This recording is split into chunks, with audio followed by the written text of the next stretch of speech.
10º. Punto 5. Un estudiante toma datos sobre la velocidad de una moto en diferentes momentos y nota que la velocidad de la moto es constante. Posteriormente, el estudiante elabora la siguiente gráfica con los datos obtenidos. La gráfica, como podemos ver, está correcta. Una velocidad constante significa esto. Dice, teniendo en cuenta la información anterior, ¿cuál es el nombre adecuado para el eje X en la gráfica? Acá está el eje X y esta es la velocidad. Obviamente sería el tiempo. Respuesta correcta, la D. No podría ser la velocidad está aquí, la masa mucho menos, aceleración menos. El tiempo, lógicamente. Punto 7. En un río contaminado por mercurio hay dos especies de peces. Una de ellas tiene niveles muy bajos de mercurio y respecto a la otra, perdón, me expresé mal. Hay dos especies, ¿no? Una de las especies tiene niveles altos de mercurio respecto a la otra. O sea, uno lo tiene bajos y otro lo tiene altos. Unos investigadores estudiaron si las fuentes alimenticias de cada especie influyen en el contenido de mercurio en los peces. La especie con bajos niveles de mercurio se alimenta de algas, mientras que la especie con niveles más altos se alimenta de pequeños animales. A continuación se presenta el esquema que presenta los datos de investigación. Los pasos. La fuente de alimentación de las dos especies influye en que una tenga menor contenido de mercurio. Se determinó la cantidad de alimento que consume diariamente cada pez. Se observó que la especie de pez consume algas, que la especie de pez que consume algas ingiere más alimento al día. Conclusión, no se encontró una relación entre el contenido de mercurio y la fuente alimenticia de las dos especies. Teniendo en cuenta la información anterior, se determinó que la conclusión no se relaciona con el experimento. ¿Qué falencia se presenta en la investigación? ¿Por qué podría ser? Se debe medir el número de peces de cada especie para poder calcular la cantidad de No, no sería esta. La B dice, se debe medir la cantidad de mercurio que contienen los alimentos que consume cada una de las especies. Esta podría ser la correcta, hay que ver las otras dos. Se debe medir el tamaño de los ojos de cada especie de pez. Bueno, no tiene nada que ver. Se debe medir el consumo humano. No tiene nada que ver. Bueno, la B es la correcta. Es la más lógica y esta sí tendría que ver con la investigación. Ahora el punto 9. Un estudiante tiene la idea de que los gases reducen su volumen cuando disminuye la temperatura. Para colaborar su idea, mide el volumen de un globo inflado que luego lleva a la nevera durante 8 horas y pasado este tiempo mide de nuevo el volumen, notando que el globo tiene un menor tamaño. O sea, después de 8 horas que está en la nevera, el globo estaba más pequeño. ¿Qué debe hacer el estudiante para corroborar su resultado? Debe calcular el área de diferentes objetos sólidos que se encuentran. No.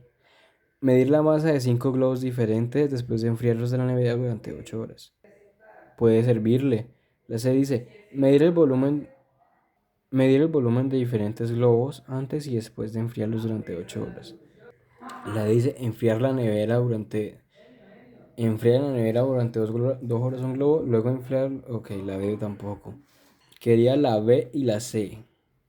El problema de la B es que la B está hablando de masa y la C de volumen. Y estamos hablando de volumen exactamente. Así que sería la C. Ahora el punto 10 que dice, un grupo de estudiantes quiere comprobar si la temperatura afecta el proceso de disolución de un colorante en el agua. Para este fin los estudiantes usaron 100 mililitros de agua a 4 grados, 20 y 90. Luego adicionalmente agregaron dos gotas de colorante a cada muestra y contabilizaron el tiempo que se llevaba a cabo el proceso de disolución. Los resultados obtenidos por los estudiantes en acá. Okay.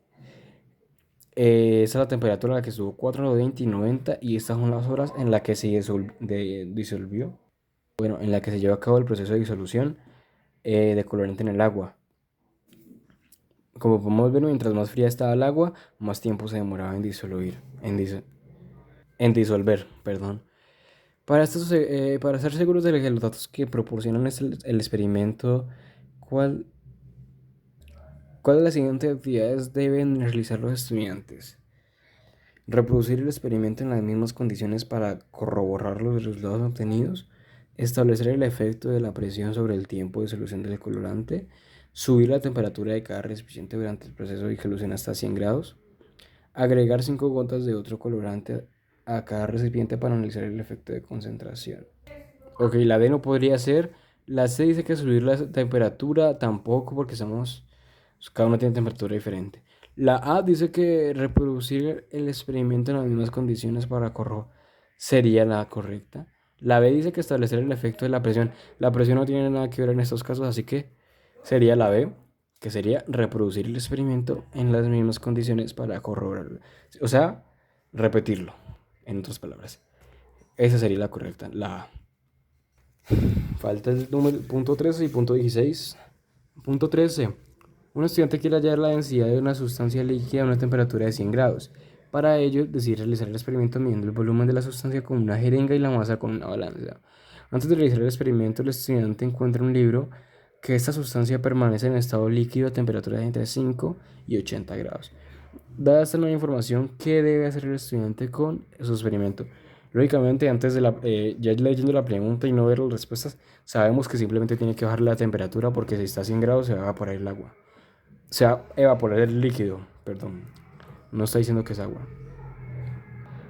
Dice que a mantenerlo porque la jeringa mide la densidad. No. Mantenerlo porque la sustancia siempre se encuentra. No. Modificarlo porque la jeringa no se puede medir. No. Modificarlo porque a 100 grados la sustancia no permanece en estado líquido. Exactamente sería la D. Ya expliqué el por qué. A 100 grados se evapora. Último punto, 16. Un estudiante toma una cuerda elástica y la estira con diferentes fuerzas.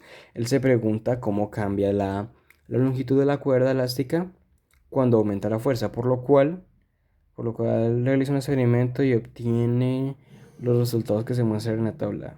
O sea, un estudiante tiene una cuerda elástica, la cual mientras va extendiendo, él se pregunta cómo cambia la longitud y la fuerza. Simplemente era eso.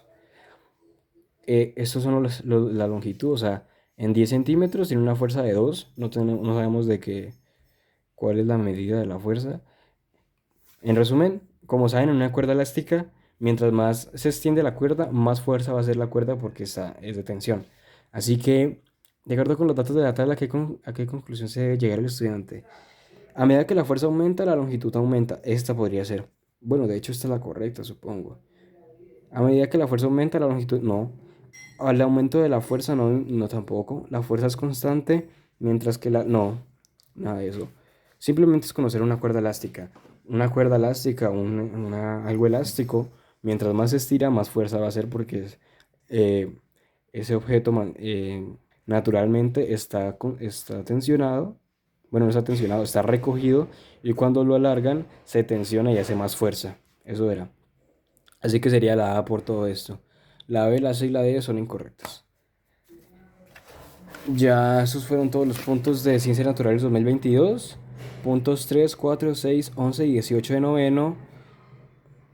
Puntos 5, 7, 9, 10, 13 y 16 de décimo. Gracias por la atención, profe.